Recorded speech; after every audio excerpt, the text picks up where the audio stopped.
Good morning, happy spring, everyone, and happy end of Lent. We are here. We made it. We're like 41 plus days into the last 40 days. When I look back at Ash Wednesday and I started this series, I didn't take into account that Sundays weren't included in the 40 days. So technically today's 41 of 40. But I want to end with this message because I think the last 40 plus days have been really enlightening to me, really enlightening, I hope, to you.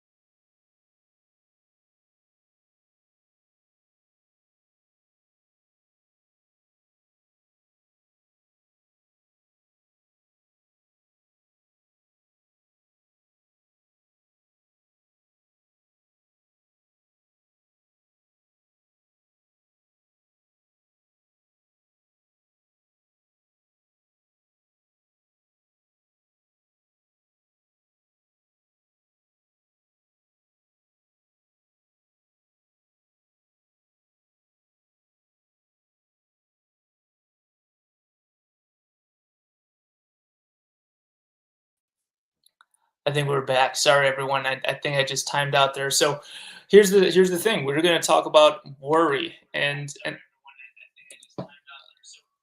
I want to make sure that we can understand what we look at when it comes to worry in life. And so one thing that I learned over the last 40 days really was going to be this. And when we look at the statistics of life, when we look at what we're actually worried about, and of course, we're worried about something that I can't control, which is technology. But here we go. You know, look at health problems in America. When we think about what we worry about most often, this has a serious effect on our health and our life and our mind. So most people think about the financial situations of their illness, or maybe harmful substances in food, life-threatening diseases, caring about the situation when they're older. What does it look like when we're older, and what does our health look like then? We even see things like air pollution and chronic disease, even genetic modified foods. I mean, the list goes on. And all of that does concern me as your chiropractor. I think one of the biggest things we need to think about is how do we feel about what we can control and what we can't control. And so, what do I mean by that? Well, if we look up through this, and this is going to be one of my newsletters for the month, but 40% of what we stress over never actually happens. I think that's a lot to do with our anxiety, and we care about things so much. And so when we worry about something, it's realistically, it may not even occur. And so we're just wasting time, energy, money, our mental health. Now here's the other thing. 30% of what we spend our worry on are things that already happened, things that are in the past. I wish I did this differently. Oh, I wish I would have talked to that person. Oh, I wish I didn't fight with my spouse. All those things, they already happened, so you can't control them. And so why are you still worrying about them?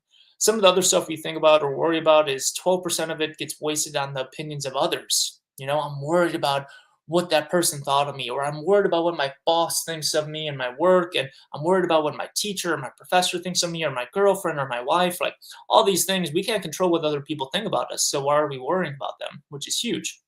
And then also, like I showed, 10% of what we worry about is about our health. But if I showed you that last statistic, I think more than 10% of people worry about their health. I think the older we get, I think as time goes on, we worry more and more about our health than people actually realize. Another statistic that if you, let's say you're diagnosed with anxiety, right? You have some sort of anxiety condition, 91% of what those people worry about actually never comes true. So most of their days spent thinking about things that never actually happen. So the breakdown is only 8% of what we worry about is what we can control. And that's one of my messages. I mean, that's probably what I'm going to do to conclude this series is I want you to focus on what you can control. You can focus on, what you put into your body. You can focus on your spirit and getting into church and focusing on scripture and making your spirit stronger. You can focus on the five essentials and making your adjustments and making sure that you put your health as a priority and your family's health as a priority. But I don't want you to feel like this 40-day Lent has to stop. I think the goal of all things that we do here is the things you learned in the last 40 days, you continue to learn and do, you continue to implement into your lives, because that's going to have the biggest impact. So I'm sorry about the glitches. I'm sorry about technology. I'm not going to worry about it because I can't control it. But I really enjoyed this series with you. And if you have any comments, questions, or feedback for me, leave them below. And I look forward to all of you continuing this spring and continuing to live life. And above, of course, happy Easter. God bless everyone. And thank you for letting me be your chiropractor.